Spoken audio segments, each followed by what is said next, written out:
Hey everyone, I'm Megyn Kelly. Welcome to the Megyn Kelly Show. I want to start today by telling you something exciting that we have going on.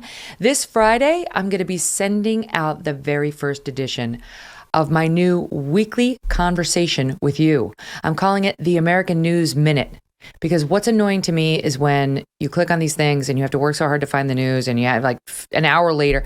In 1 minute, I'm just going to tell you what you need to know. All right, in 1 minute about what happened this week. If you want to spend more time on there, you can. If you don't want to, I got you. I know you're busy. And then every Friday, we're going to deliver the top stories and the must-see moments from the week straight to your inbox. Again, that's if you want the longer version. If you want to get your news in a minute, I got you. Right? That's what I wanted. It's one of those like necessity is the mother of all invention. I was sick and tired of reading all these stupid newsletters that come into my email. I'm like, you know what? I'm too busy for this crap. I have already read the news. I just kind of want to know like the summary of what I might have missed or what you think are the biggest stories from people I trust. So that didn't exist. So I created it. If you want to sign up to get this from me on Fridays, go to megynkelly.com, megynkelly.com, and type in your email. And then I'll send you my first email on Friday. If it gets annoying, you can always unsubscribe, but I won't be annoying. I promise. I get enough crap in the mail that I know how not to be annoying. I'm not going to waste your time. And by the way, I can't say much more about it now, but the newsletter, I know it's not really a newsletter, it's really just an email.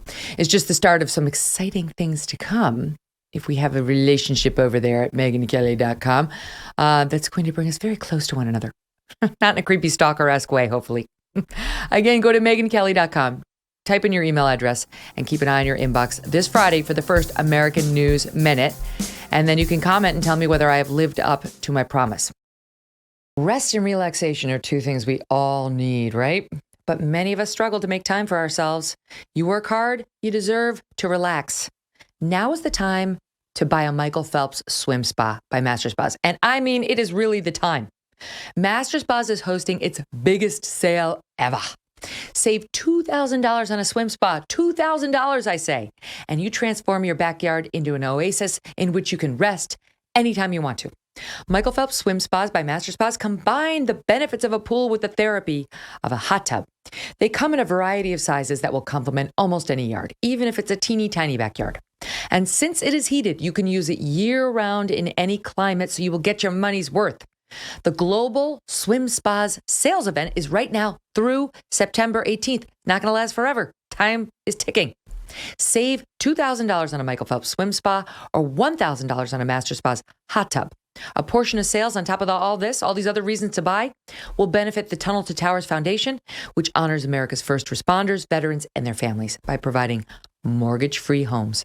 You will love your Michael Phelps Swim Spa by Master Spas, especially with this discount.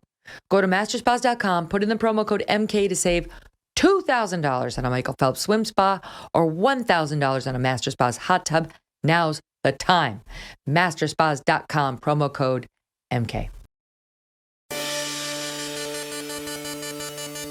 Today on the show, the incredible story of what happened to a successful musician's career when he decided to speak out against mandatory COVID masking and vaccines, raising some of the very concerns that the so-called experts are now admitting were in fact real problems.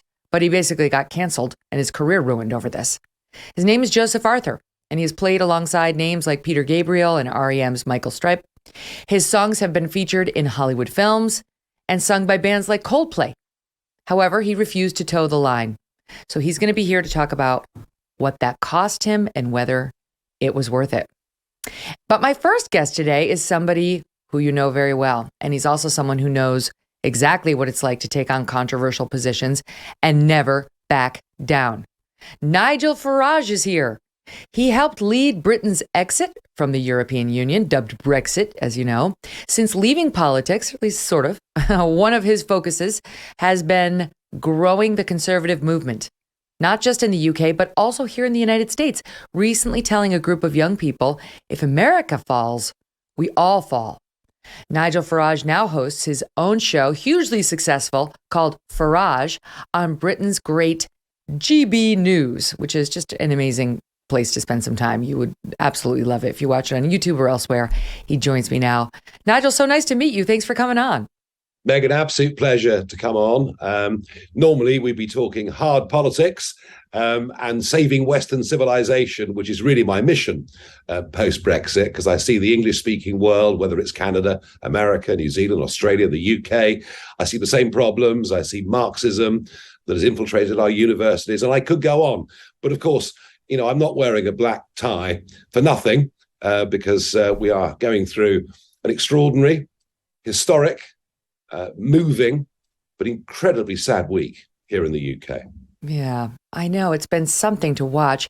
All I could think about, Nigel, when I saw the number of days that the country would be in mourning and that the Queen's coffin would be moved from place to place and that people would be given the chance to say their goodbyes, was even in death, this is the hardest working woman in England. I mean, even in death, the Queen gives extra of herself so people can have the chance to pay their respects.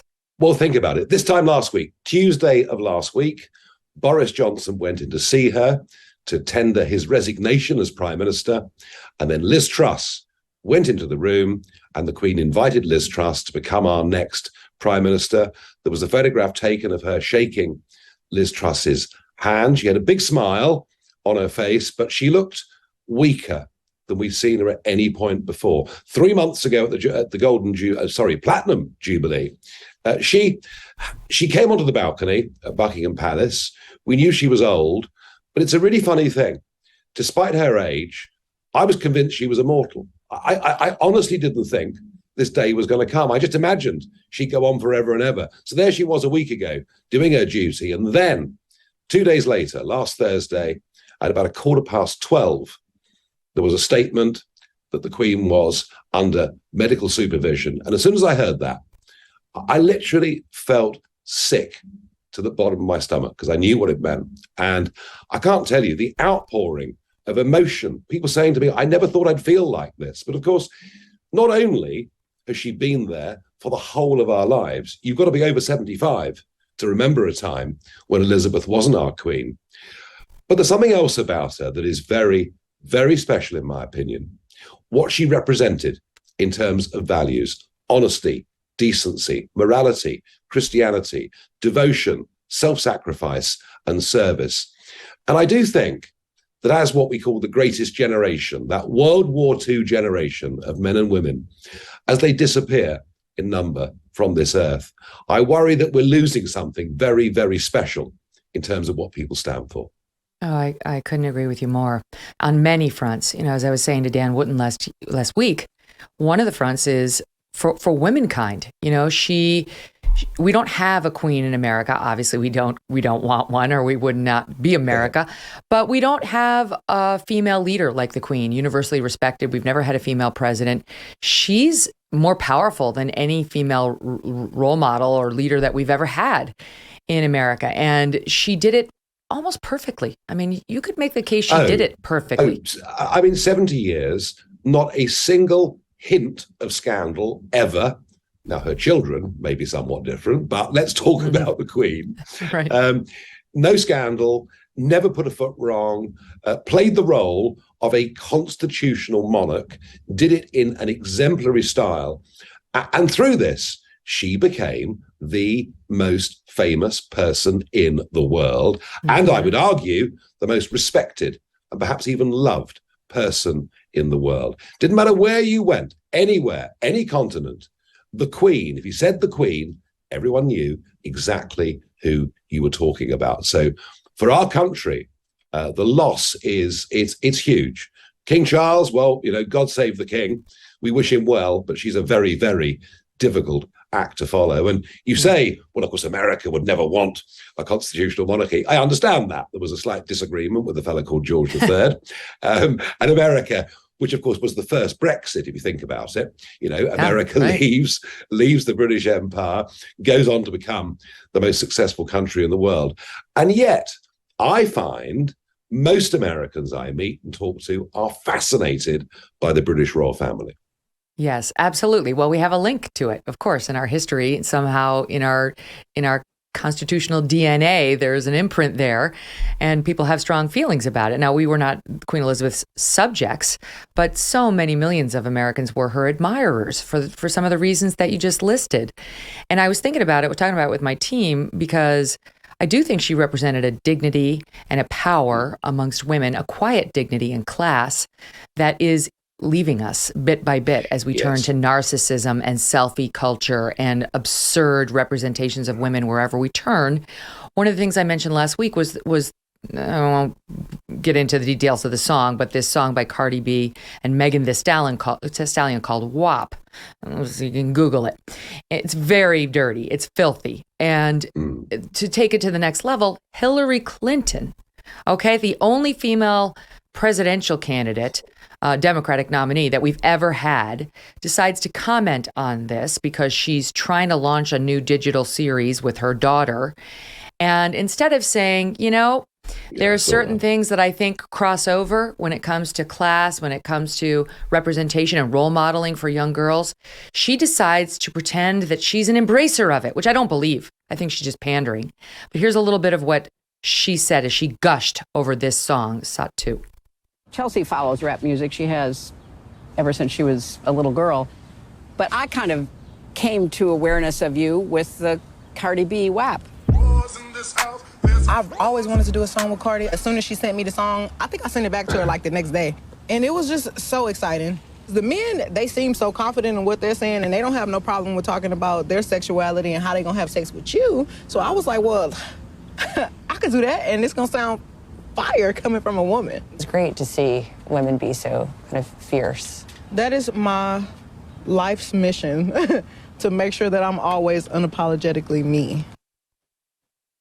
Oh my God, the absurdity of Chelsea Clinton, who's literally accomplished nothing, piping in with, it's great to see women be so fierce, as though this is some profundity that we're supposed to move on thinking about, Nigel.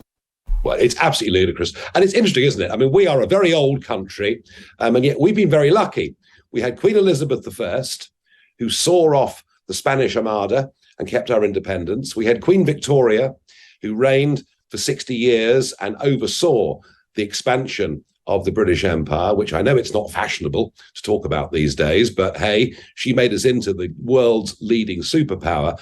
And now 70 years of Elizabeth II. I think we've produced some wonderful role models. And I think maybe the Clintons could learn a lesson. You see, rather than the Queen ever pretending to be anything other than she was, what she was able to do was to have fun. Think of the Paddington Bear sketch just 3 months ago, where the Queen, gets the sandwich out of her handbag. Think of the James Bond sketch that she did at the London Olympics in 2012. Right. Did without even telling her family. That's a much better model for female leaders around the world than pretending somehow you're getting down and cool with the kids when it's clearly just not true. Yeah, that's right. Hillary Clinton went on a day or two ago to compare Nancy Pelosi to the Queen, to say, she reminds her of Queen Elizabeth. Like, oh my, how out of touch can you be? It's absolutely ridiculous. This woman, her life was devoted to others.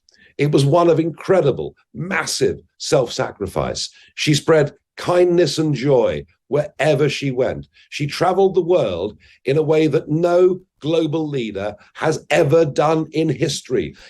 Little villages of mud huts in the outback in Africa, wherever she went, and she spread joy wherever she went. And I have to say, when it comes to human kindness and goodness, she exemplified all of those things, those amazing values. And it's why I talked about the greatest generation. These people went to war for liberty and freedom, not just of ourselves, but of countries in Europe and elsewhere around the world. And these days, it seems that we're living in a society where we're all in it for ourselves and to hell with everybody else. That's right. That's right. And everything gets reduced to, the things over which we have no control, like gender or skin color or what have you. Some of the attacks on the Queen have been just awful. And people are free to say what they want to say, but that doesn't mean we can't push back and say you're absurd. Megyn, I have to say, I don't know what's going on with the editorial board of the New York Times in particular, but there are other American media outlets, choosing, literally almost before the body was cold, publishing these hard left Marxist academic articles, condemning the Queen, basically saying that she was part of the colonial process and therefore she's guilty for racism and slavery. I can't think of any human being in the world, who's done more for black populations, frankly, than Queen Elizabeth II. And amazing to think, isn't it? She wore uniform. She wore an army uniform in World War II. She stood on the balcony at Buckingham Palace on Victory in Europe Day with Winston Churchill in 1945. The Queen always fought. She always fought against tyranny. She always fought for fairness. And as far as this country is concerned, and this country has changed since World War II, immigration has changed the makeup of this country, but she was always welcoming to all of those communities. And I just think as I say, I don't know what the New York Times are trying to do. Clearly, I think trying to break the link between Brexit Britain and America because they're globalist in their intent. Mm-hmm. Yes, and you gave me the chill talking about the Queen up there. We have a picture on the board with Winston Churchill. Meanwhile, you've got people like this Carnegie Mellon professor, Uju Anya, who continues to attack the Queen. She made news saying she hoped her death was painful and worse. Disgusting. And now she comes out and doubles down. Speaking of the New York Times, this is New York Magazine's The Cut, sort of a similar publication, writing that Queen Elizabeth was representative of the cult of white womanhood. Honestly, as though there's something inherently evil about being a white woman. And just to diminish somebody of Queen Elizabeth's stature as representative of the cult of white womanhood is incredibly disrespectful. She gets away with it when there was some pushback by the university who said she doesn't speak for us.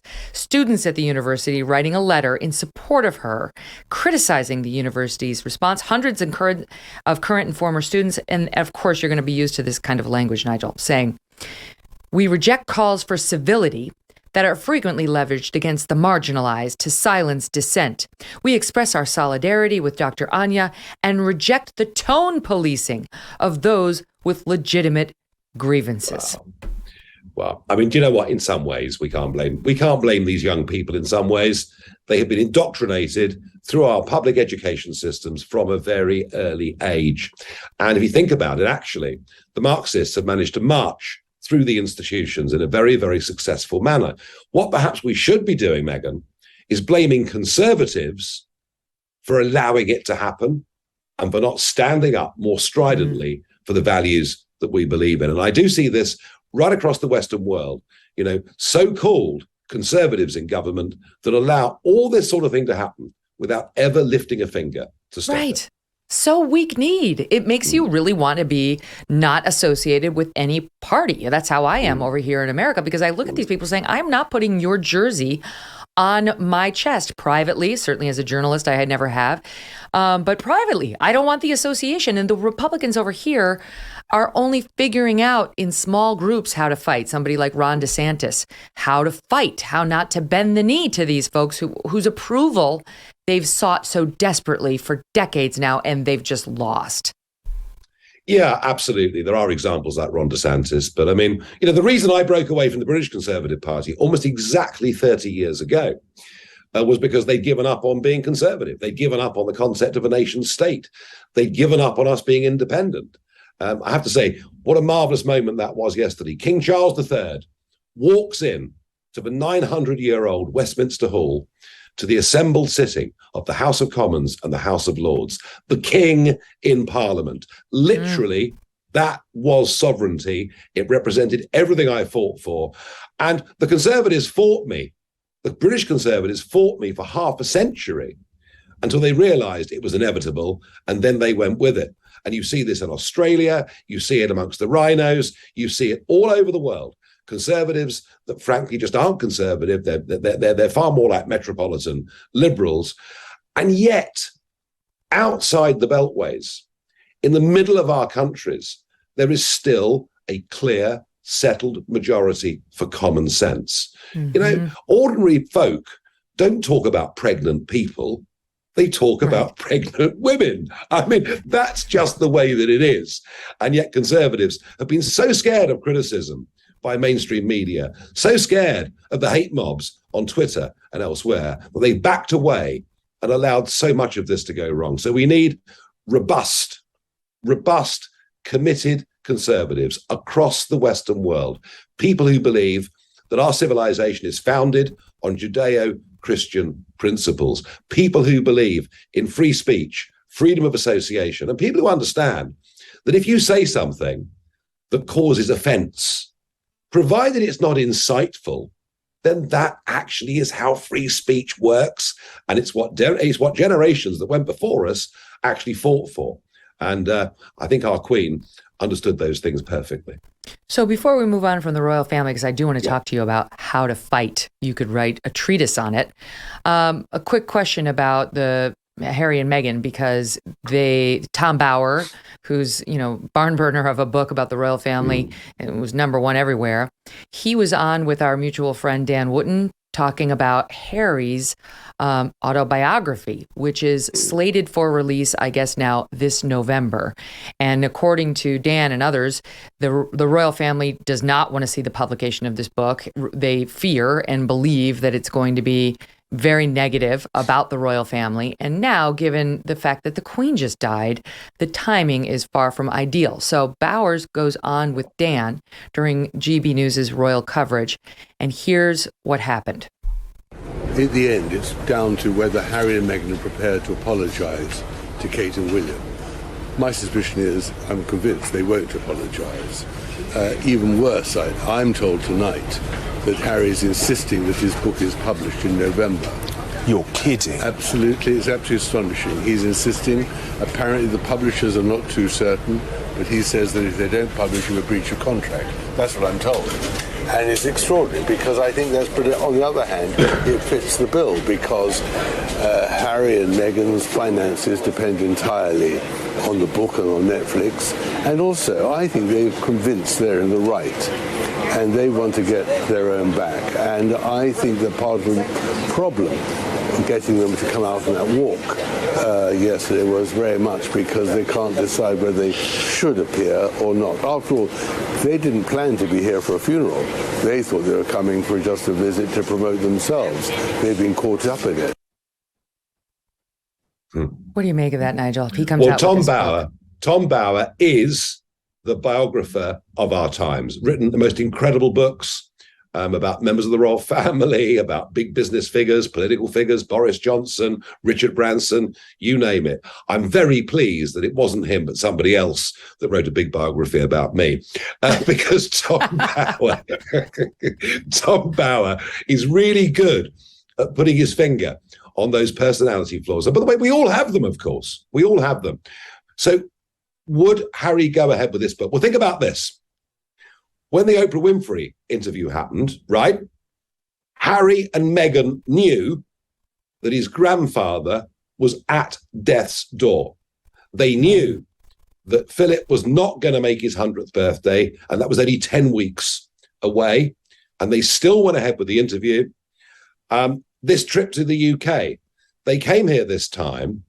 Meghan gave a speech up in Manchester. They went to Dusseldorf for an event. Do you know, they weren't even going to go and visit the Queen on this trip.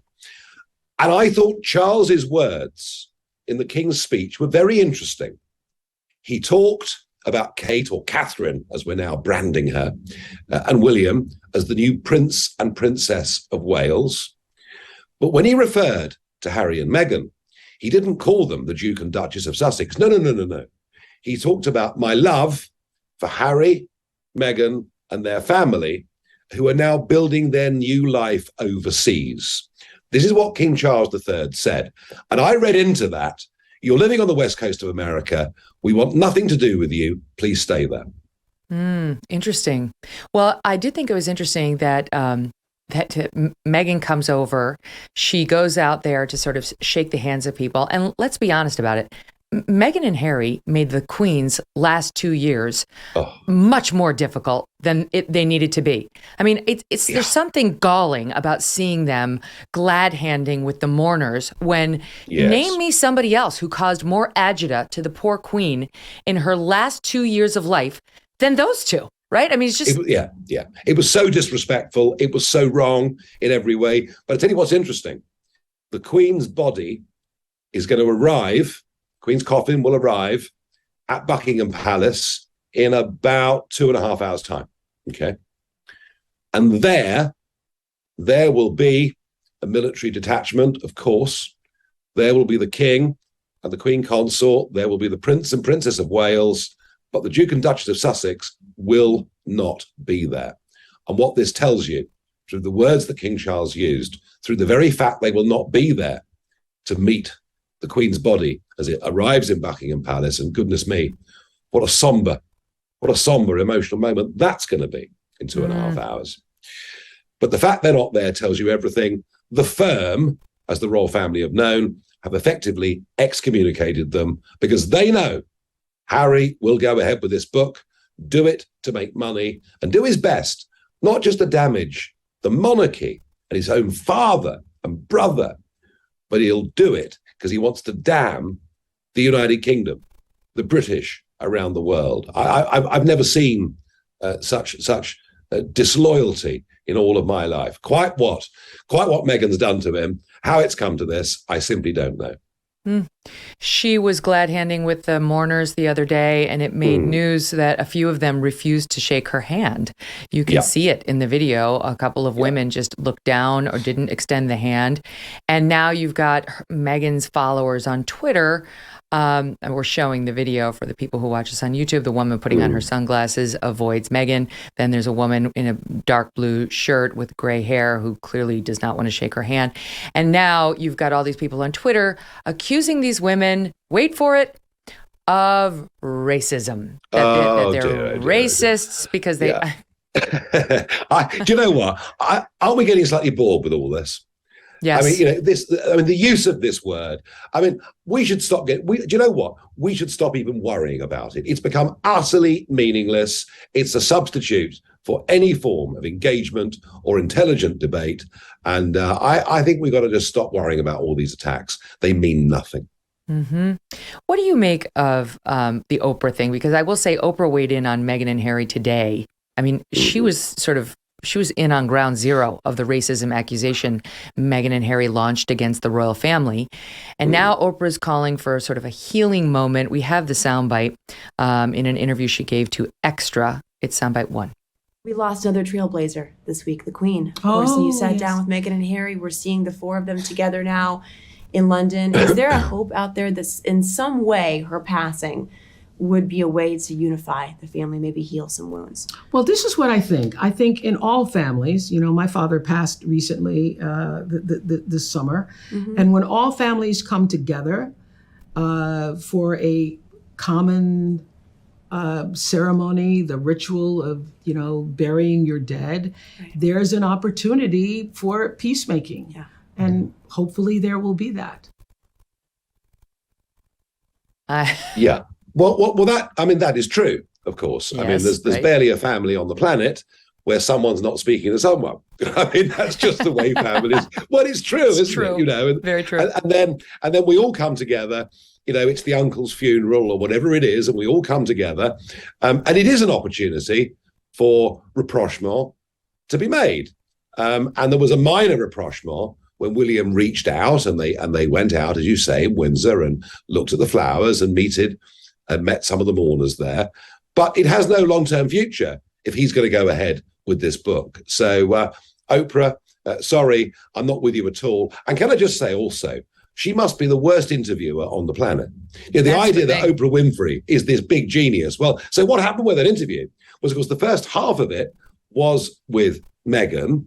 Halfway through, Harry gets dragged in, directly contradicts some of the things that Meghan has said in the first half, and Winfrey didn't even pick up on it. So I'm not particularly impressed with her ability to do interviews and to find out the truth. Well, that's the thing. I mean, she helped light the bonfire that was the last 2 years for the royal family and the Queen. So I don't know that she's the right person to be commenting on healing for that family. A proper interviewer would have said in the moment, you can't make an allegation like that without naming names. You've essentially impugned everyone from the Queen and Prince Philip on down. Prince Philip is on his deathbed. Would you care to at least exclude exclude him and Her Majesty the Queen. At least that would have been a good follow-up. It didn't happen. The same way as The Cut magazine, New York Magazine's offshoot, The Cut, refused to say to Meghan, the British press is calling your children the N-word? Who? When? Show me the publication. That would have been international news. Yeah, it's not true. None of it's true. It's all this, look at me, I'm a victim, aren't the royal family beastly? It's all wrong, it's false. But it's funny, at the time, people that stood up and called it false, in many cases, not only got abused on social media, but you could even lose your job over it. Isn't it funny? Yeah, Isn't it mad? Well, and that really, I think, very neatly brings us on to the mess that we're in across the Western world, that we've allowed these narratives to permeate to a level. We've allowed bullying to get to a level where people are cancelled, people lose their jobs, people are excluded from polite society for simply having convictions or beliefs. This is where we've got to, and it's very, very scary. And I just repeat the point I made a few minutes ago. I blame conservatives more than I blame the hard left. I blame these faux conservatives. They pretend to stand up for Judeo-Christian principles. They pretend to stand up for the family. They pretend to stand up for free speech. And yet, because there's so many of them, are simply career politicians. All they care about is getting re-elected next time round, not taking too much flack, having an easy life, getting a very, very nice job as a non-executive director on a board somewhere after their term in Congress or Parliament or wherever it may be, that we've allowed all of this stuff to overwhelm us without anybody really standing up and fighting. Yeah. Now, it's not easy. I know about this stuff because I've taken some very strong principled stands, and you get called all the names under the sun, and you get more death threats than you had the week before, and you get abused in the streets of London by a certain group of person. But it's how you win. You don't win by running away. You win by standing and fighting and having conviction and knowing that actually what you're doing is counteracting a madness that is threatening to completely overtake our society. Too few conservatives have done that. And that does make me very, very angry. So we're going to talk tactics. Like, what does that mean? What does it look like to fight? I'm going to squeeze in a break before we do that, but I'll just point out one thing to your point. Piers Morgan lost his job at Good Morning Britain because he was on the air the day after that Oprah interview. I was there with him. I was their lead guest at 7 a.m. And he said he did not believe her claims. He didn't believe her racism allegation. He didn't believe that she was suicidal and the king and the palace overlooked it. And he did not believe her claim that her child was never going to be a prince because of the color of his skin. Her child is a prince now.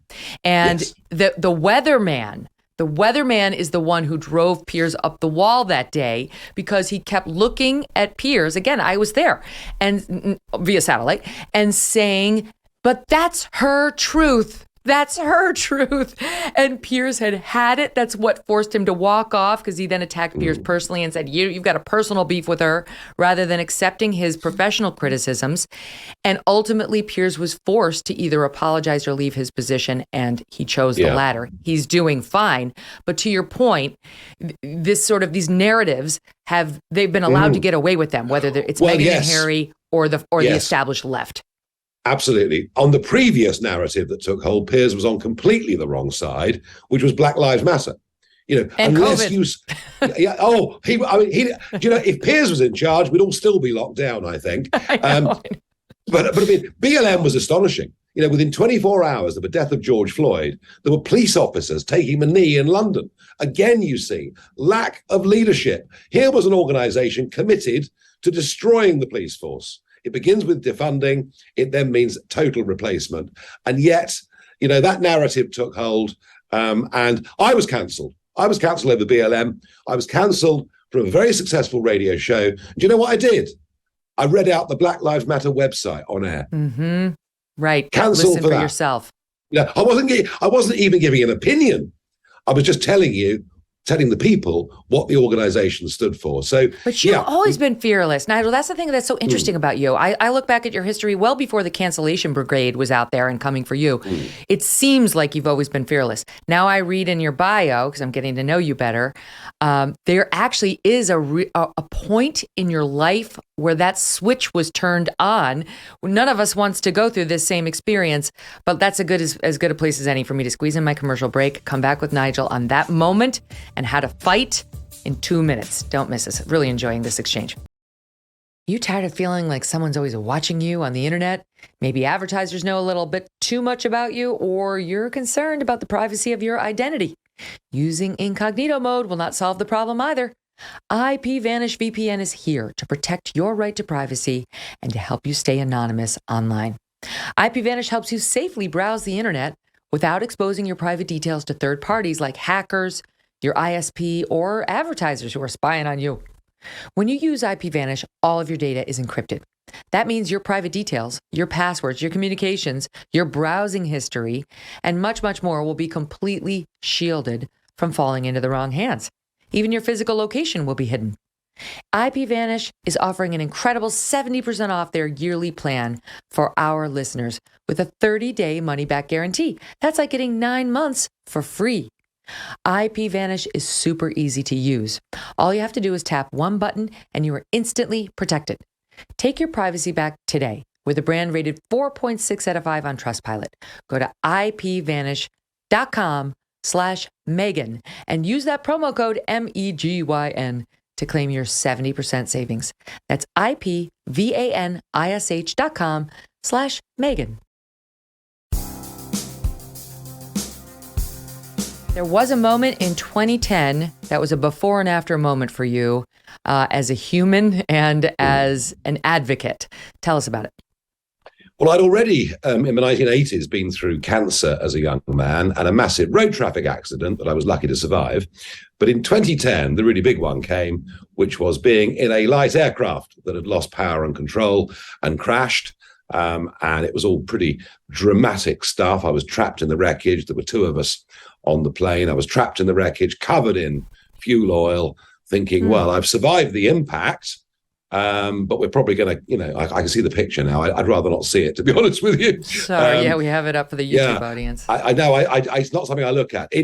Unbelievable that I survived. I mean, I was badly broken. I mean, everything was ribs and split sternum and punctured lungs and all sorts of things like that.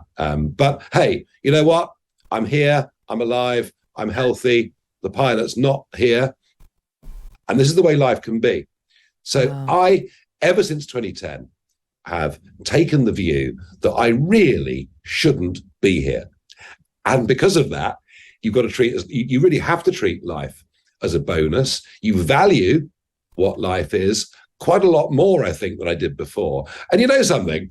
When you've been in a plane that's coming down to earth and you think this is your last few seconds, why on earth would I worry about some loser criticizing me on Twitter? I mean, I think probably it did make me even more fearless in standing up in the European Parliament, standing up in front of, sort of baying mobs on BBC programs in this country. I wouldn't recommend an experience like this for anyone watching. This is not exactly recommended training, but it did help me to be able to be, I suppose, the word is brave, or brave or stupid. I mean, you pay your money, take fine line. Yeah, but it probably is really. But I tell you what's interesting. If one person is prepared to stand up and, like Kirk Douglas, and say, "I'm Spartacus," when people see others taking a lead, saying and emoting on issues that they feel the same about, that then gives them the room to feel comfortable and stand up. And it's, in this week when we're mourning the loss of the Queen, we're remembering her faultless leadership. That's why tens of millions of people in this country have been in tears for the last week. Human beings need leaders. Human beings need someone to shine a light. And when those figures come along, they follow. So what is needed within conservative movements are people of courage, people who've got some integrity, but above all, people who've got courage. And you mentioned Ron DeSantis earlier on. Well, thank goodness the conservative movement in America is beginning to find some stars like him. And whatever you think of Donald Trump, and some people think he's a bit rough around the edges. Others think he's a total hero. I like him very much personally. But again, Trump does actually have courage. He stands up and confronts these issues. But I'm not seeing much of that in the current British Conservative Party. Well, I know you've written that Liz Truss has her work cut out for her because your country's going through a lot of the same things that mine is. You have a massive crime issue. You have massive problems with immigration. Your inflation numbers are out of control. Europe, in a way that even puts America to shame, is dealing with a massive energy crisis right now, where I'm told that you could be looking at, is it 22%? Is that what I read? It was something that you had written, some 22%. Yes. Inflation next year if the energy prices continue to climb and energy bills through the roof.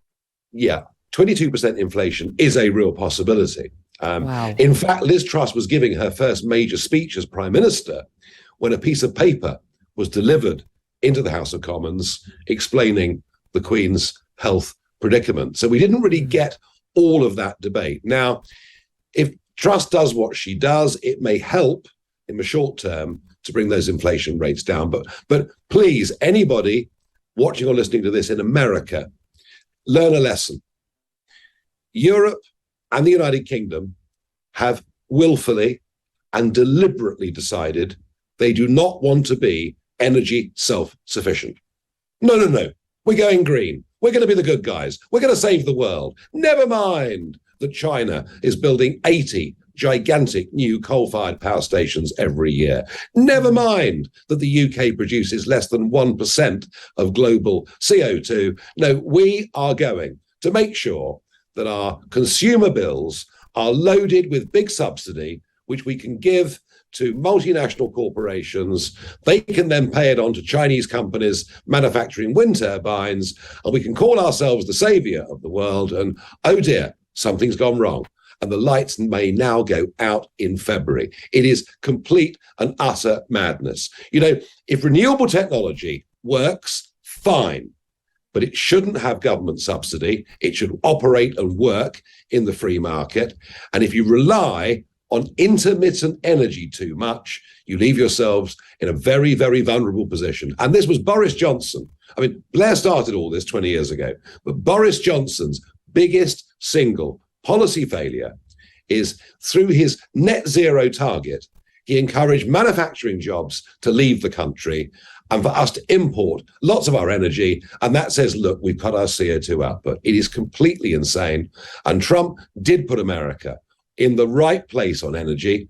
Biden, well, he doesn't seem to be so keen, but to be self-sufficient in an uncertain world. And that's what Europe hasn't done. And Putin now has the West in the palm of his hand. And if he decides to turn very, very nasty, then we could be in real trouble. The restrictions now that they're imposing in various European countries are really eye-opening. Not only are they turning off the lights overnight in places like the Brandenburg Gate, for example, in Berlin is no longer going to be illuminated. In Hanover, in Germany last month, hot water was cut off at public buildings. The city of Augsburg decided to turn off its traffic lights to conserve. In Spain, they've limited air conditioning to no cooler than 81 degrees Fahrenheit, 27 degrees Celsius. That's crazy. That's crazy talk. And even France, which is mostly nuclear, is now going to fine people for keeping doors open with shopkeepers with the air conditioning running, which happens everywhere and so on. So this is our future too, unless we get energy costs under control here and decide to open back up the spigot of oil and natural gas. Yeah, look, everything in the UK and to some extent in Europe too hinges on Putin, but it hinges even more on the weather. Can you believe it? If we get a long, cold, hard winter, there are parts of Europe and the UK in which the lights will literally go off. And think about it. We need energy now more than we ever did. Computerization, the very device I'm talking to you on right now, cell phones, all of it. And if the lights go out this winter, and it's a cold winter, I cannot even begin to imagine what the death toll is going to be. So go green, go cold. Go green, people die in large numbers. Go green, and the Chinese laugh at you and build 3 new coal-fired power stations, at least 3 every single month. It is utter madness, but that's the lemming-like mentality of career politics. They all get together at the G7, the G20, whatever it is, and they're full of self-congratulation for their own stupidity. So what people listening to this conversation who feel as you do, who don't believe the green energy narrative being spoon-fed to us, and the people who want to fight back against the constant racism accusations, and the people who want to fight back against these massive government overhauls of society and control over, and so on. What is the Nigel Farage blueprint for fighting? So in America's in a much better position than we are, because so many posts in America are up for election. Take school boards. Normally on school boards, you will get activist political parents that get on school boards. They, in many cases, got nothing better to do with their lives.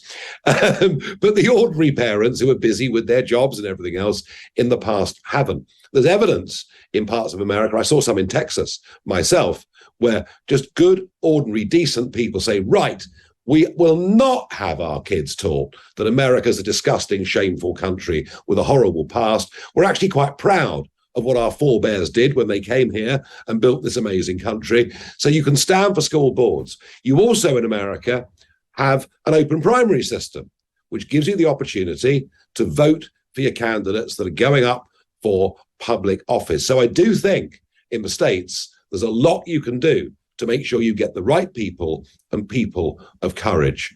In other countries, it's a little bit harder.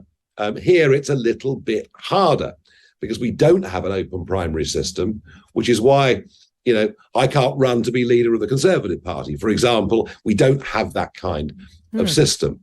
But we still can exert our influence. We still can tell elected politicians that unless they change course, we will not vote for them next time round.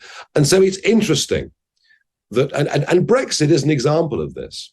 The rise of the UK Independence Party from nothing to winning a national election, which it did in 2014 in the European elections, that was a grassroots revolution. Yes, it had leadership, but it was my job was to be there at the top. My job was to give people hope. My job was to make people think, if you're prepared to do something, we can change the way we live in this country. People believed it, they acted, and we did. Ultimately, leaders can only do so much. Ultimately, every one of you out there collectively can change things and can change our destiny. And that really, I think, is the big message of hope. Things look really bad, and we're vexed over some of the great stupidities, some of the absurdities, some of the unpleasantness that we're seeing because of this woke cancel culture mob. And it worries us and it scares us. But you know something? We can beat it. We just have to get enough people to stand up and say, enough. You predicted Brexit would happen and led the movement that ultimately resulted in it happening. You predicted Donald Trump would win the 2016 presidential election when very few people actually believed that. So do you predict now that whether it's the right, the conservatives, or just I call them the people of reason, will find their spines to stand up against this nonsense in your country and mine, and that 10 years from now we'll be in a much better place when it comes to all of this? Well, the history of humankind is that big ideas, whether they were economic ideas, scientific ideas, social ideas, big ideas that can control vast majorities at one moment in time can be looked back upon 20 years later, and people say, God, they must have been really stupid in the olden days to believe in stuff like that. So what I mean is that pendulums swing back and forth through history in a much bigger way than we ever think, living through the particular moment that concerns us. And I think there's some evidence already that it's happening. I think transgender sport is an example. Leah Thomas turns up at sort of 6'3" with, hands about 3 times the size of mine, and starts winning swimming races. And, through the Olympic Federation and elsewhere, we're beginning to see the application of common sense coming into women's sport. It's only a very, very small beginning. It will take a long time. And the reason it will take so long is because the real battle, the biggest battle of all, is going to be reform of the educational establishments. That is where the real poison, that is where the real problem is. But yes, we can turn this around, fight back, and yes, we can win. Brick by brick. Nigel Farage, what a pleasure. Please come back. Thank you. Thank you. We are going to be right back with a musician fighting back after being smeared over COVID. He decided to fight, and those in his crosshairs include the LA Times. We'll get into what happened to him. And don't forget, folks, you can find The Megyn Kelly Show live on SiriusXM Triumph Channel 111 every weekday at noon East, and the full video show and clips by subscribing to our YouTube channel, youtube.com/Megyn Kelly. If you prefer an audio podcast, follow and download on Apple, Spotify, Pandora, Stitcher, or wherever you get your podcasts for free. Have you ever had a friend who's just naturally talented at things? They just pick up a sport or a hobby. They immediately become good at it. They make it look easy. If you don't have that friend, it's you. And we all secretly despise you. The good news is no matter who you are, you can make great food look easy with Good Ranchers. See, Good Ranchers sources the highest quality meat in America. Number one, best. And more importantly, they can prove it. Each piece of meat is from real American farms and is hand cut and trimmed by real American workers. They only source from farms that meet their standards of excellence, which means it's pasture raised. That's what you need to be looking for. No antibiotics ever, and no added hormones. Good Ranchers is so confident in the quality that they sell, they're going to have a 100% satisfaction guarantee on every box they ship to you. Plus, you can use my code, Megyn, to get free shipping and $30 off on your first order. They have won awards like Best Food Subscription, and they have been part of the INC 5000 list, Inc. 5000 list of America's fastest growing companies. But their mission is still the same, bringing everyone to the table to share in the best of what makes life good. If you want the best, if you want to be the best, if you want everybody to envy you and your cooking skills, go with Good Ranchers. Visit goodranchers.com/Megyn, that's MEGYN, to save on American meat delivered right to your door. Our next guest is a well-known singer-songwriter and musician who has an incredible story. He was discovered in the 1990s by, Peter Gabriel, and spent the next 25 years as a musician releasing more than a dozen albums. When the COVID pandemic hit, he began to speak freely about some of his doubts when it came to lockdowns, masking, and eventually the vaccine. And then came the pushback, including the LA Times writing an article on his views and explicitly calling him an anti-vaxxer. He has brought a defamation case against the publication now over their portrayal of him, claiming he was shunned and avoided in the music community as a result, and that they intentionally misled the readers and continue to read misleaders on things like who he really is. Despite the backlash and the struggles, Joseph Arthur continues to speak out because, as he says, speak your mind or lose your mind. Oh, that is so true. Joseph, welcome to the show. Thanks for having me on, Megyn. I really appreciate it. I love the t-shirt, and I completely agree. The new fashion line that we're just promoting. Speak your mind. ShopJosephArthur.com. Little plug there right at the top. and weirdly, that's controversial. I mean, maybe less so today than in 2020 and 2021 than, when you were talking about COVID and BLM was in the news and all of that. But still, it is controversial, especially for young people. Yeah, it's weird. It's weird, to grow up in America with the adage of, I don't have to agree with what you say, but I'll defend to my death your right to say it. I mean, that's kind of what I always thought was key in American values and just sort of the soul of America, really. So I first got alarmed when they canceled Alex Jones. I didn't really know much about Alex Jones. I wasn't like on that side of the political spectrum. I always considered myself on the left. But I was like, that's weird. Why is nobody really speaking about this? And it starts with an extreme character like that. You know, they start with somebody they're not going to get pushback, and then it goes all the way to trying to cancel someone like Joe Rogan, who is obviously very middle of the road by evidence by the fact that he's the most popular voice in media. You couldn't be that if you weren't middle of the road. So that's how this thing goes. And it's just interesting that it continues. And even now, with the CDC backpedaling on their COVID guidelines and saying they made mistakes, Fauci saying he's planning on stepping down, them blaming it on Trump for pushing it to the FDA too hard. So they're obviously backpedaling, but then there's still this kind of lockdown on what you can and cannot say in the media or, big tech platforms like Twitter and Instagram and Facebook. And yet, so we're in this period of real cognitive dissonance, I feel like, where it's like, what is it? Is this a bust? Because it seems like a total bust and everybody knows that now, but yet we're still trying to pretend like it's viable and valid. I don't know. It's weird. What do you think? Well, I think it's fascinating and distressing that it's crossed over from hot button issues like race, which you still should be able to say whatever the hell you want to say about organizations like Black Lives Matter, which we now know is basically run by a bunch of fraudsters. We should be able to say that.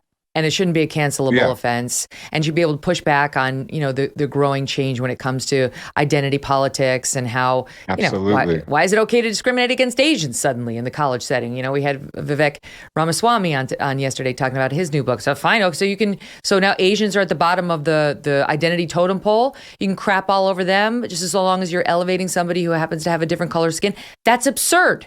It's illegal, right? You should be able to say that and not lose your job or be shunned or ostracized. So I believe you should be able to talk like that. But I understand that those are very hot button issues. But when it crosses over into science, into our freedoms, into what we have to put into our bodies to exist in polite society, to say you cannot express your opinion is next level insanity. And that's what you got swept up into. Well, you know what? Science became religion when science turned into the science. Once they put the in front of it, that's when it boxed itself in. That's when it was like no longer science. It became the science. And language is interesting in this whole thing. Like also like when you got segregated essentially for not taking the jab, which is there's not really that many adequate synonyms for the word segregation. There's like separatism. None of them really hit the mark. But if you use that word, you got pillared as a racist or as very insensitive. So it's just this attack on language as well. And of course, the nature of science is open-ended debate. And it was ridiculous. Even a long time ago, before Rogan started speaking out about ivermectin, there was so much anecdotal evidence that ivermectin was healing tons of people. You could read comment threads on, many platforms telling people talking about how much success they had with that. And ivermectin has a safety protocol better than Tylenol. So even if it was just placebo in a pandemic, you should allow people to have it because as we all know, placebo effects are actually effective. If it works, but it was more than a placebo effect. And the fact that stuff was demonized, that you couldn't even mention ivermectin, these were the alarm bells that there's something nefarious going on. Like Brett Weinstein just did a thing on his channel, Dark Horse podcast, where it was like 10. He said, I forget who he was talking to, but he said, if you did the opposite of everything they told you to do, you would have done much better. And that's pretty much apparent right now. That's like Sweden. And then he said, if they got one or two things wrong, you could chalk it up to they made a mistake. But if it's 10 out of 10, then there's a conspiracy there, or a so-called conspiracy, or an agenda. And that seems evident when they demonize things like ivermectin. Robert F. Kennedy Jr.'s book, The Real Anthony Fauci, breaks that down in Technicolor. Yeah. He's been on our show. We've talked about it with him at length. Amazing. But I understand. And I think, an agenda is probably a better word than a conspiracy, because Right. some conspiracy theories really are lunacy. I mean, truly, like the one that Well, that's everybody true. knows is the Q one, where like the Democrats have some pedophile ring out of a pizza shop in DC. Like people Right. believe that. That's crazy stuff. That's not happening. So Right. yeah, conspiracy I don't like, but agenda I Well- like and I agree with. Yeah, I was using conspiracy in the actual definition of the word. When two or more, like we could conspire to go bowling later. You know, when two people say, "Hey, let's go bowling," they're in a conspiracy to go bowling. So I was shit. Well- but you're right. That word is kind of thrown out It's of fraud. the English It's fraud. language. Yeah. But what you're saying is correct, and it's linked to what happened to you and millions of other Americans. Yeah. And I do wonder, and we'll get to like the LA Times and all that, but you just do the blowback that you've had in speaking your mind against mask mandates, against the vax assertions that were being put out there that we now know were untrue. And what we now know is that the pushback on your pushback was orchestrated. It really was coming down from on high, from our COVID gods, who we now know, thanks to FOIA requests by media organizations and congressional testimony, and the Republicans in the House got their hands on some great documents, that Collins and Fauci and Walensky and others at our, National Institutes of Health and so on, really were working together to silence and ruin any dissenting voices. Yeah. They made examples out of us. It's funny because part of what my sort of idealistic viewpoint on speaking out was, hey, if I speak out, it'll inspire others to speak out. And to me, this stuff was clear because I was doing all kinds of research. I'm not an anti-vaxxer. I had a flu shot relatively recently before COVID. So it wasn't like I had an automatic knee jerk, all vaccines are bad. Of course, they've done more to turn people into real vaccine skeptics over this, as only makes sense. A lot of people's viewpoints are changing, as they should, because we're seeing things a lot more clearly. We're seeing layers come off of the ruse of politics and big pharma and how much corruption there is. But yeah, they made an example out of me for sure. And I think I sort of maybe had the opposite effect of, instead of inspiring people, they made sure to scare people off of speaking their mind, because I was quite early on. This was before Rogan started speaking up and before Russell Brand started really going ham on it. And so, I mean, I had a good career in music and art, but it was a cult level, let's call it, Mm-hmm. And so to get a 4-page Sunday Times feature in the LA Times art section was a bit much. And yeah, they started interviewing people in my life. They were really digging, and they called me an extremist and hold on, stuff stand like that. Stand by. I'll tee that up in one sec, because I'm going to spend a little bit more time having the audience get to know you and your background before we get to the LA Times hit job. Oh, okay. So you, where are you from originally?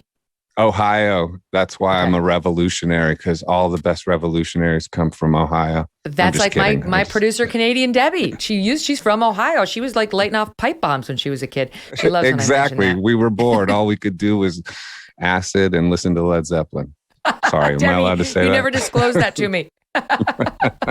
So I get it. So you decide you get into music, and what was your first instrument? Was it guitar? What was the thing that first got you really into it? Bass guitar. Nice. I slap and pop like Flea, and so I was a professional musician before I got out of high school. I played 5 nights a week in Cleveland. Were you a loser in high bars. school? Was music your escape, or were you like the hot guy, popular, I was an outlier, similar to how I am in the world now. I feel like, I don't know. Some would call me a loser. Some would call me the hot guy. I don't maybe somewhere in between. I don't know. I kind of found humor when I was a very young kid. I did first grade twice, because the first time I was bullied really bad. I mean, I think some people just have that sort of spirit in them where they're going to buck the system, from very early on. And I think I just have that in me. I guess you could call it the punk rock spirit. I don't know. I like that. Yeah. So I played bass 5 nights a week in this band called Frankie Starr and Chill Factor. I was part of Chill Factor, and we opened up for Stevie Ray Vaughan a couple of times. I mean, we were a big blues band in Cleveland. How'd you get awesome. big? Because there's so many bands trying to just get noticed a little. So what was the moment where you're like, holy shit, now we're going to open for Stevie Ray? Frankie Starr was a genius prodigy guitar player, still probably playing the Cleveland scene. And yeah, we had the clubs packed out. I was making $50 a night, 5 nights a week in high school. I mean, wow. That's good. That's good money, especially for somebody with no expenses. Well, how old are you now? 50. Yeah, so you're about my age. Yeah, so that's late 80s. That's a lot of dough. Yeah. I can tell you that's a lot more money than I was making teaching aerobics back at the time, which is how I was paying my young teenage bills, and far less cool than what you were doing. And so then you start to collaborate. Is pretty cool. You know what? It keeps you in shape. That's I'm going to say. It's that. nice, yeah. Another like life in another body. Sadly. Now, wait, I was looking at the list, of where did I put it, of the guys who you have partnered with, like on your music. And it's crazy. Like, it's incredibly impressive. I mentioned Peter Gabriel. I noticed that you had a collaboration with my friends at Pearl Jam, who I just saw the other night, thanks to the guys at Sirius. Mm-hmm. It was the bass player, right? Yeah, Isn't Jeff. that who you worked with? Jeff. Yeah. Yeah. Okay. Danny Harrison, George Harrison of the Beatles' son. Ben Harper. Love Ben Harper. Amazing. Love all these people, by the way. Still Michael love Stipe all of these REM. people. Right. Chris Martin of Coldplay. I could keep going. So your career. Well, Chris, I never played with. Off. Chris covered one of my songs called "In the Sun" with Michael for a Katrina relief thing, but I never worked with Chris. But yeah, I've worked with lots of amazing people. I've been very blessed, very fortunate. And by the way, I don't have any animosity towards anyone that thinks differently than me. And I really wish people in general could disagree on issues that are important and yet still remain friends and civil. That's the thing that I think is most important out of all this, is that it's okay to debate, it's okay to disagree, and you don't have to demonize people's character because they think differently and see things differently. This is a story of my life. I mean, I'm living this as you are. I all of my friends know my political views. I mean, I talk about it all the time for a living. And most of them are left or liberal. Some of them are far left. I got a couple friends who are way out there. And, we don't talk about politics when we're together. I know what their views are because I see them on social media. They know what my views are because I put them out there publicly. But we don't have to talk about politics. These people are absolutely lovely. And most friendships are not based in politics. So why would you make politics the stakes of a beloved friend? Exactly. Or vaccine status, or a supposed vaccine, because it's not really, and we don't have to go there. But, imagine before COVID, if you cared about whether or not somebody got a flu shot, you based your continued friendship on, hey, did you get your flu shot? It's like, no one even ever asked that question. No one cared. You were, as I understand it, you were of the left. You were more left leaning. Oh, yeah. Absolutely. I was. Yeah. Back then I was. And I don't really like those divides now. I like Bill Maher's take a little bit. Like, I think he's like in this red pill journey that's really interesting. He did this cool interview with Aaron Rodgers, who's emerging as a real voice of reason, which is awesome. To have a quarterback become a voice of reason like this is fun for society. But yeah, I relate to his journey with it. I think I'm also waking up to the propaganda campaigns that are identical to the one for the COVID narrative. And to me, they all blur as one movement for subjugation and control. So I suppose that angles me a little more right leaning these days. But, I never felt good with those distinctions are used as divisive measures now. And I think that that's the opposite direction we need to go to as a society. It's also unclear. I see you as like a Jennifer Say, the woman who was about to be CEO of Levi's. And she's living in San Francisco, for God's sake. And she gently pushed back on like the mask mandates being forced on her kids. And she was treated like she was calling for immediate death penalty for all sixth graders. I mean, the reaction to this poor woman was absolute madness. She's not in a creative industry exactly, but she was in a serious position of power in corporate America, another place where you cannot have free speech according to the gods, Fauci and others when it comes to certain issues. So most of her friends were of the left. She was from San Francisco. You had built a fan base that I guess, was more lefty. Total, not that you were total lefty fan base. Okay, total lefty. And I say this with all due respect to them, and I hope they come on back now. You hear, but unfortunately, because when it descended on me, it's like it was a nuclear bomb to what I had spent the last 25 years building, for sure. Yeah. So it wasn't, the LA Times comes out with this 4-page piece on you in August of 2021, but you had been, flirting with totally exposing your views. I feel like you had said a lot about, challenging these authorities prior to that point. Is that correct? Yeah, no, that's why they sought me out, because I was already kind of going ham, and I was getting told by a bunch of people to stop talking, and I just couldn't do it. I've heard other people talk about this. I already mentioned Brett Weinstein. I guess I'm a fan, apparently, but he's great. He's great, and he had said he had no choice, and that was something with me as well. I was very shy to speak my mind about anything really heavily. Like when the lockdowns first started, I was making sort of abstract art videos against the masks and stuff, but I kept it abstract and artsy. So I was kind of like fence sitting a little bit. I went bold as soon as they said, we're going to give this to children.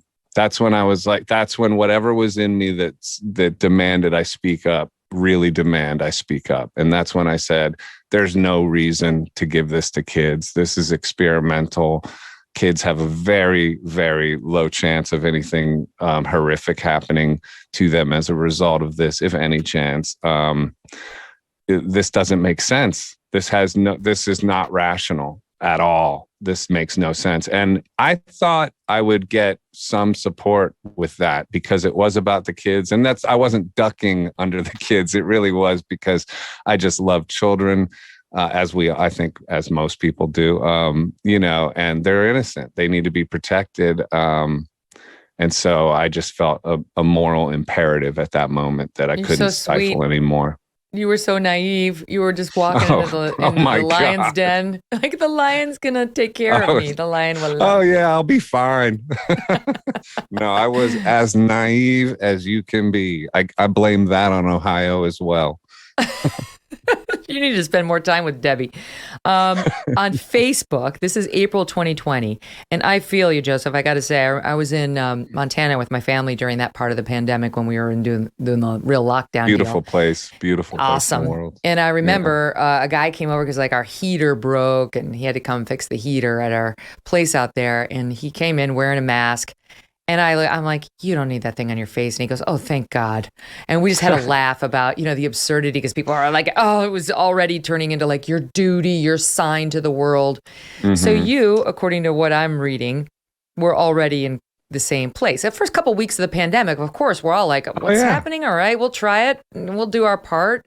Then you get to April already. It's like, this is kind of stupid. I'm not wiping a grocery and I'm not wearing this stupid mask outside. And this is what you posted on Facebook, which is very bold. It's bold for a musician with an entirely lefty fan base. Okay, here's what you write. Who's in control here? Are we part of a social experiment? Always and forever, don't listen to fear. What you create comes back to you. The rules are unclear though, or are they crystal? People hidden in masks throw their eyes like darts at the suspicion in the air. Demarcations separate us by 6 feet in grocery store lines. What's your inner voice saying? Yes, good stuff. Good stuff. So you're, as they say, just asking. That's not. Just asking. Listen, so that's not. Did you get blowback there or no? I don't remember. I might have already been terrified of comments at that. That reminds me of Naomi Wolf's book, though, which I've been sort of semi-obsessed with lately, The Bodies of Others. Excellent book on this, on what happened. Just, she is an amazing mind. And she talks about the demarcations in it and how this new thing of infantilizing adults crept in. And that was kind of put in beneath all this, was like, demarcations, that's what they do at nursery schools for children. Like you can recommend adults stay a safe distance. The 6 feet thing obviously is just, you're making that up. Conspiracy. Which they've admitted. yeah, conspiracy theorists could go like, oh, 6 feet, 6 feet deep. You keep suggesting death. You know, I realize that goes out there with my tinfoil hat. But, you know, it's the interesting part is the infantilizing thing that happened amongst all this, and that crept in, that we'll make the rules for you. We know better. You just do what you're told. All that suggestion was coming in and still comes in. It's kind of fascinating. Mm-hmm. And shut up about it. Shut up, you would not. Fast forwarding to June of 2021, you post on Facebook a screenshot of Fauci's email to Sylvia Burwell, in which he rips on masks. Like, of course, because he knew that the masks didn't work. Writing in part, this is Fauci, the typical mask you buy in the drugstore is not really effective in keeping out the virus. Hello. And you post, I remember a year or so ago when mentioning this somewhat obvious fact, which many shunned scientists were reporting, would be enough to get you hated by the masses and labeled a conspiracy theorist. Here it is in black and white from the guy those same people were listening to. You've been lied to, and you're still being lied to. This liar Fauci is someone many of you are still listening to. Stop doing that. And stop doing that now. Let the anger come that should be coming out of you. Let it wake you up. Let it save your life and the lives of your children and your children's children. Fauci should go to prison, not just be fired. I'd bet that is where this is going. So that's probably what got you noticed by the LA Times, I'm going to guess. Man, I don't remember being that bold. I'm kind of proud of my former self. You know, there was an amazing media person who did an incredible takedown of Fauci recently, and everyone was talking about it. Who was it? Oh, yeah, Megyn Kelly. Your takedown of Fauci a couple of weeks back, or was it a week or so ago? Who knows? Time's weird, but that was excellent. That was really incredible. Yeah, I wonder if you got pushback on that or what the fallout from that was. Well, you know, a friend of mine actually recently observed to me, and I think she's right. She said, you know, MK, people are starting to cover you by just repeating your remarks. And she said, I see this as a sign that even the left-wing press is starting to agree with some of what you're saying. Oh, yeah, definitely. You know, so usually they whatever I say, they have to disagree with it because they're envious or they hate me because I went to Fox or whatever their issues are. They can take it up with their therapist. Okay. So then some other posts that are equally bold and smart. There was the one in May 2021 on Facebook. This is where you talked about the unfollow threat. And you did what Gina Carano did, which is where you basically said, how do they get people to go along with all this? Well, it's kind of what the Nazis did with the Jews, comparing them to vermin before rounding them up and taking them into camps. And this is how she got canceled. And of course, she rebounded too. But you were getting bolder in sort of saying, this is bullshit, what's happening to us. And these are controlling masters, and we've got to push back. So then the LA Times meanders into your life. And what made you decide to sit with the LA Times instead of, like, I don't know, the Daily Wire or the Wall Street Journal or somebody who might be a little bit more fair? Okay, that's a really good question. And yeah, it's okay. So at that point in my life, I started losing a lot, you know, management, booking agent, a band I had going on, a record deal. I had a record mastered and ready to go. Incredible record with an incredible band. All that went away. And in the same like period of time, maybe like a week later, the LA Times came and said they wanted to do something. And the publicist I was working with was excited about it. And we were doing freedom stuff. My good friend Trevor Fitzgibbons, actually, he's a great guy. Used to work with WikiLeaks. I think he's working with them again. And so I think in my head, I thought it could maybe help restore. This is ridiculous. This is like where my mental faculties apparently broke all the way down. But I think it was a reaction to fear. Honestly, if I had been listening to my earlier post a little bit more about not following fear, I probably wouldn't have done it. But it was me following fear to try to restore the career I saw just kind of get ripped out from beneath my feet.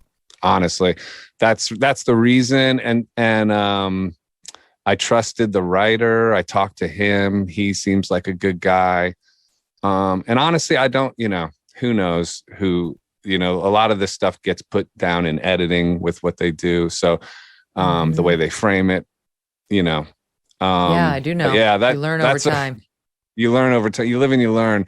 But that's the $1 million question, and that's what happened. So I get it. Let me tell you, I get it. I've had enough profiles done on me and so on over the years.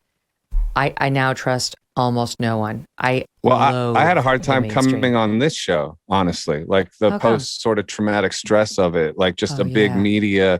I mean, I'm in media. I do a radio show for TNT Radio, which is an excellent alternative station that's, you know, just sort of evolving and growing its wings. Amazing colleagues there, Patrick Henningsen and Brian Hesher McLean, Adam Ruckus Clark, amongst others, Misty Winston, people who really speak truth to power. So I'm honored to be a member of that. So I'm used to being in the media, but where I can kind of control where it goes. But so when you called, and you weren't alone, there was a lot of people reached out to me once this case went through.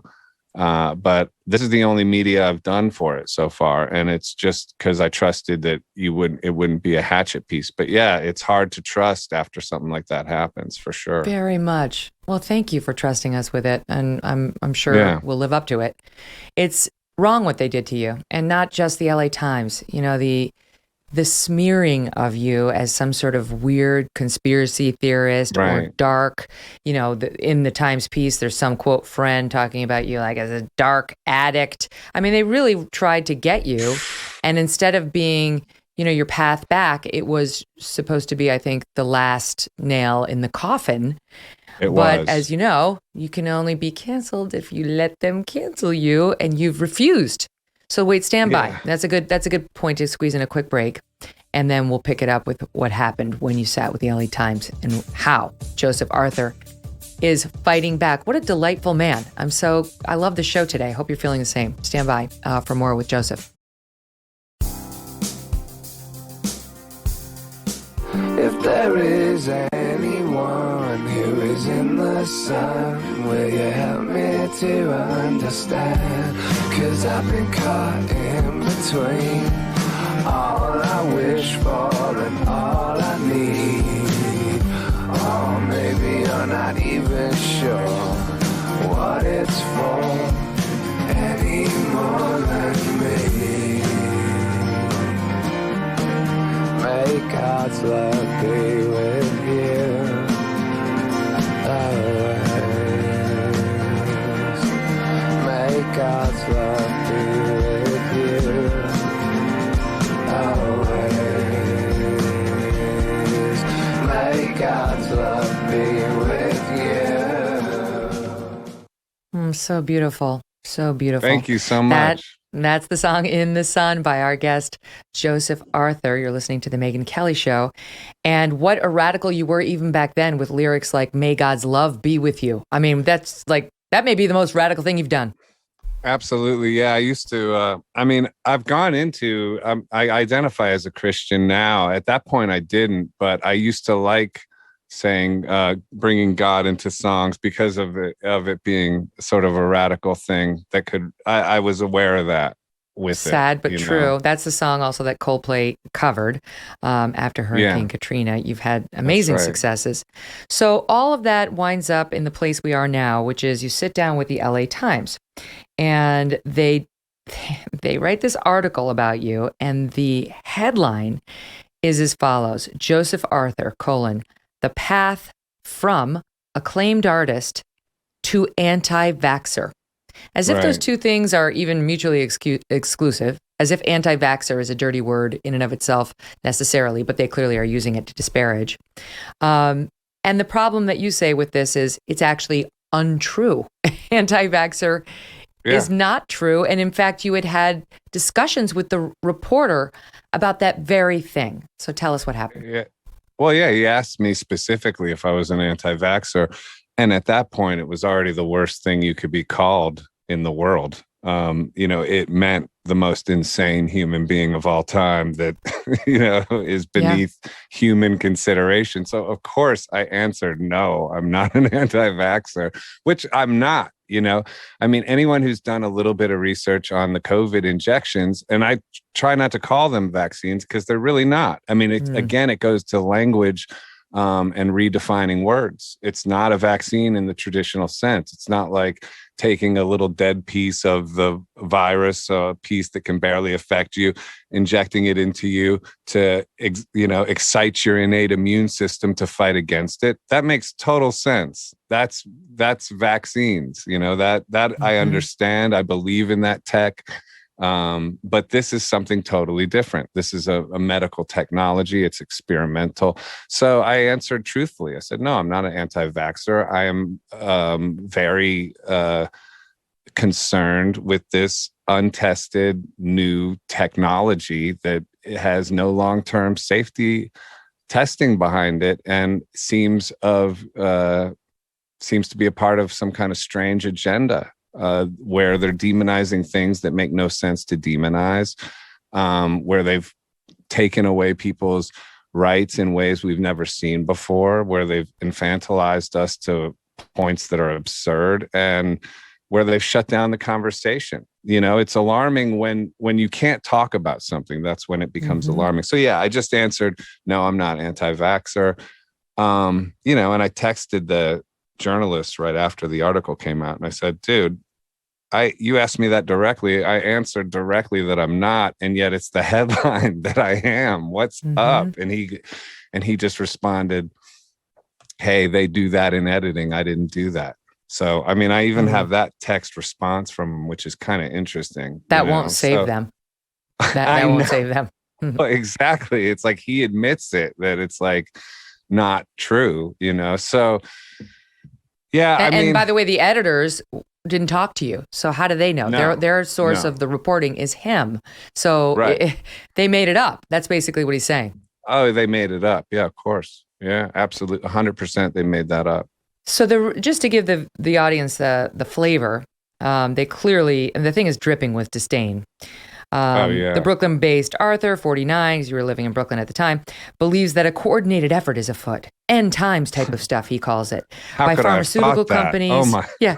I'm waiting for this to end with what? What did he say? That the pharmaceutical companies, the medical industrial complex, and the government, I'm waiting for you to end it with, got together and created the COVID virus and unleashed it on us all to control us. That's conspiratorial. That's not what you said.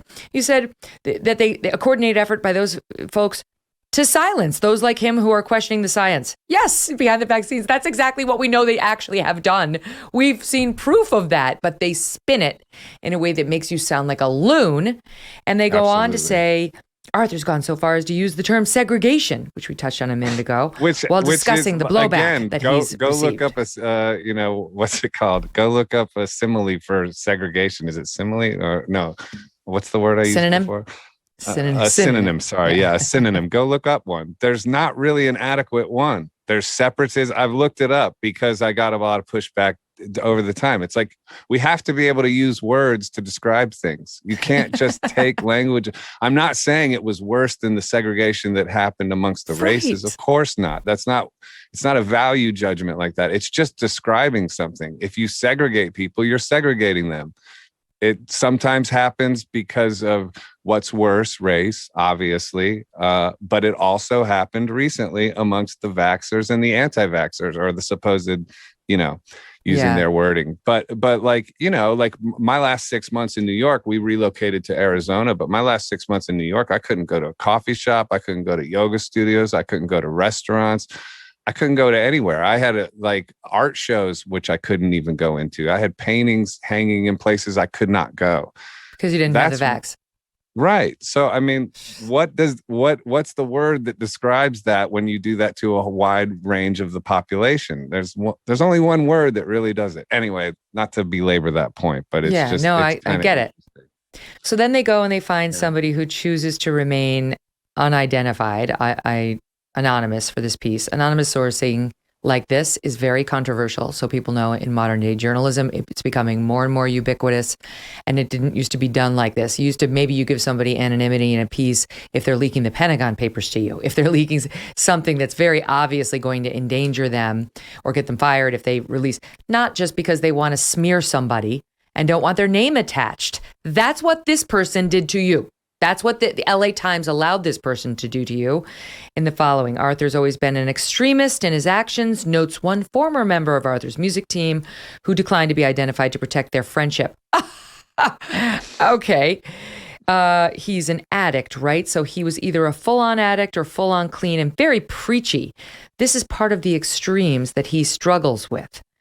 What did you make of that?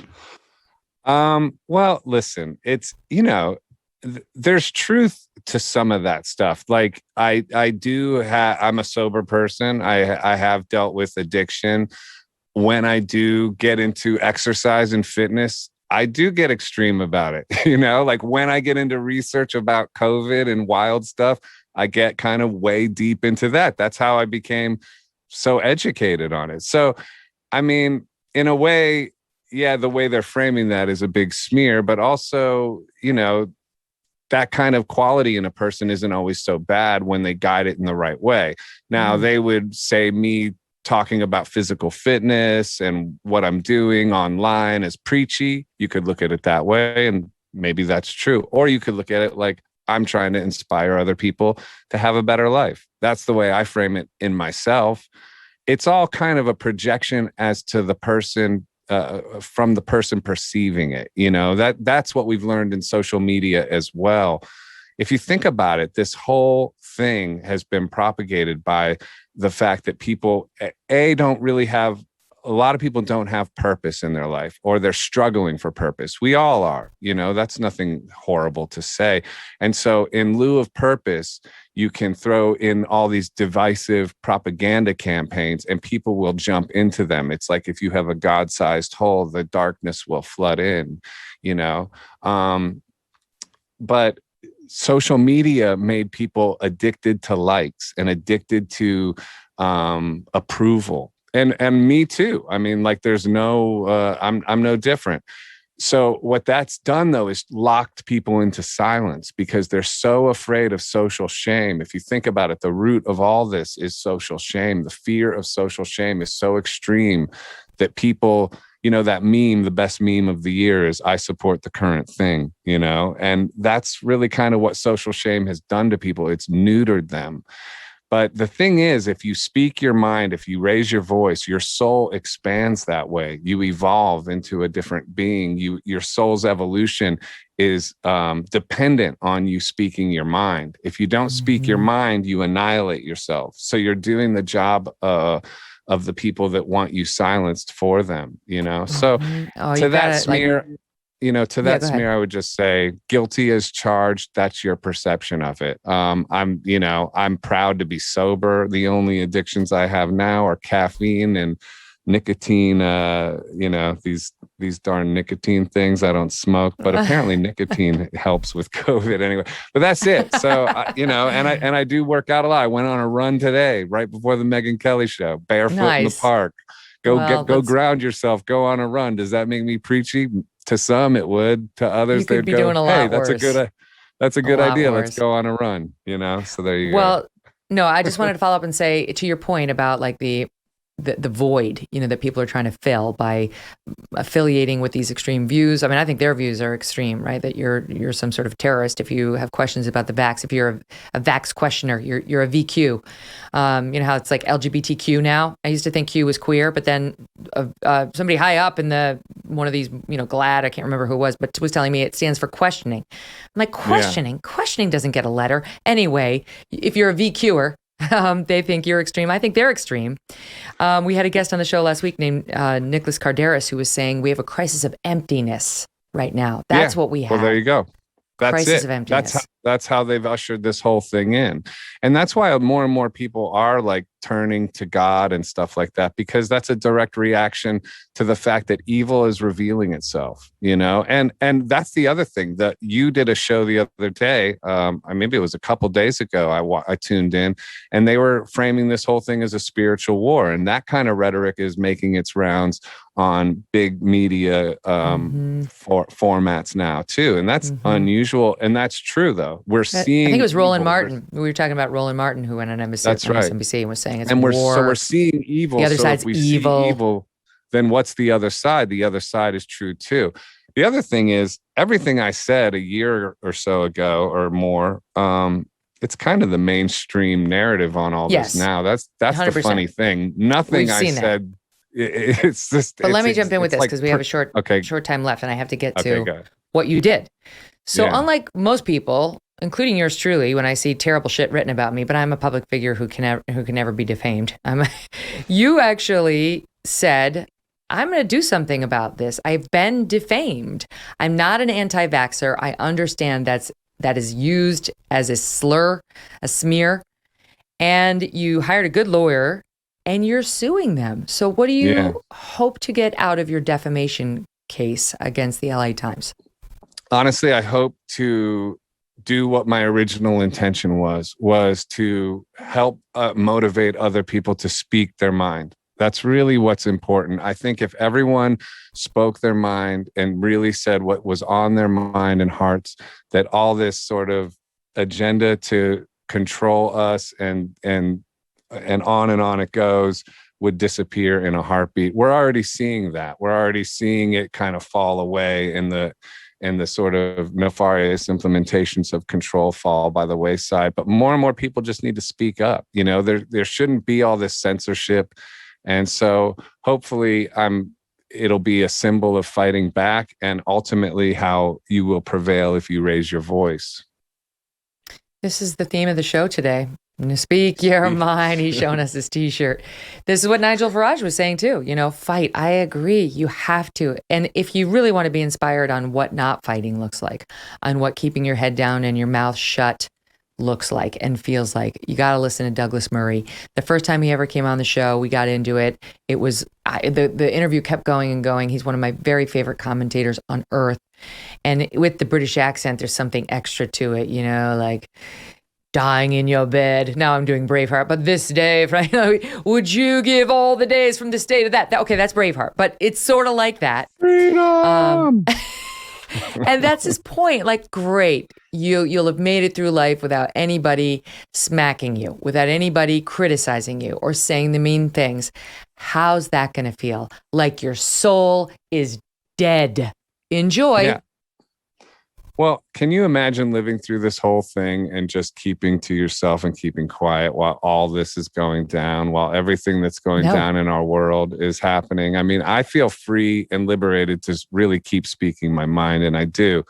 So that to me is the gift of doing it, even if you take the lumps, you know. But what we have is an opportunity to reveal courage, you know, and these kind of opportunities don't happen but once in a lifetime. And there will be another side to this.